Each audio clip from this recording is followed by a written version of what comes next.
चले आइए हमारे बेटे नरेंद्र कच्चा यूट्यूब पर लेकर आए हैं धमाकेदार सुन।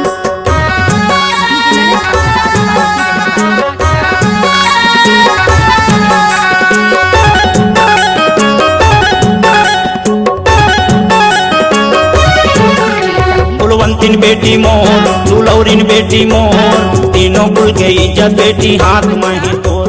कुलवंतिन बेटी मोर दुलौरिन बेटी मोर तीनों कुल के इज्जत बेटी हाथ में है तोर।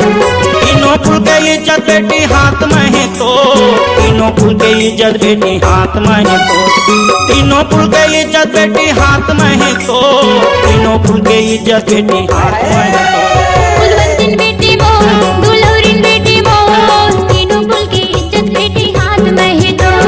तीनों कुल की इज्जत बेटी हाथ में है तोर।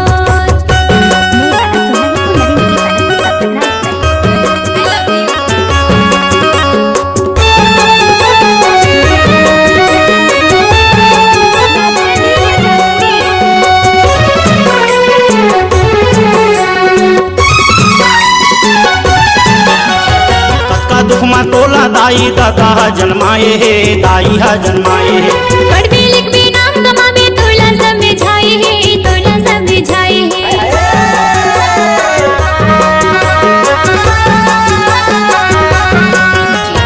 कतका दुख मा तोला दाई दादा जन्माए है दाई हा जन्माए है।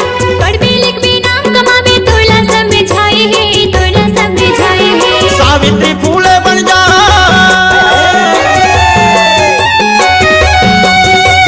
सावित्री फूले बन जा कर बेटे अंजो। कुलवंतिन बेटी मोर दुलौरिन बेटी मोर तीनों कुल की इज्जत बेटी हाथ में है तोर। तीनों कुल की इज्जत बेटी हाथ में है तोर।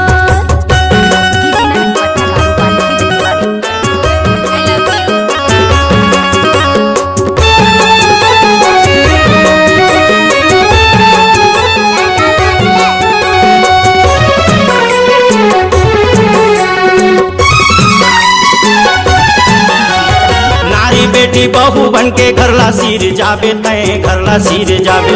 मैं किया ससुराल की बेटी माने बढ़ावे ते माने बढ़ावे।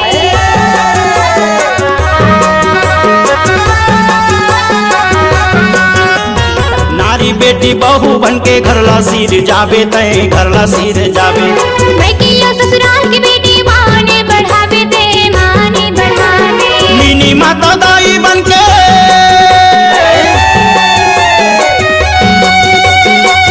माता दाई बन के कर बेटे अंजोर। कुलवंतिन बेटी मोर दुलौरिन बेटी मोर तीनों कुल की इज्जत बेटी हाथ में है तोर। तीनों कुल की इज्जत बेटी हाथ में है तोर। तीनों कुल के इज्जत बेटी हाथ में है तोर। तीनों कुल के इज्जत बेटी हाथ में है तोर। तीनों कुल के इज्जत बेटी हाथ में है तोर। तीनों कुल के इज्जत बेटी हाथ में है तोर। कुलवंतिन बेटी मोर दुलौरिन बेटी मोर तीनों कुल की इज्जत बेटी हाथ में है तोर। तीनों कुल के इज्जत बेटी हाथ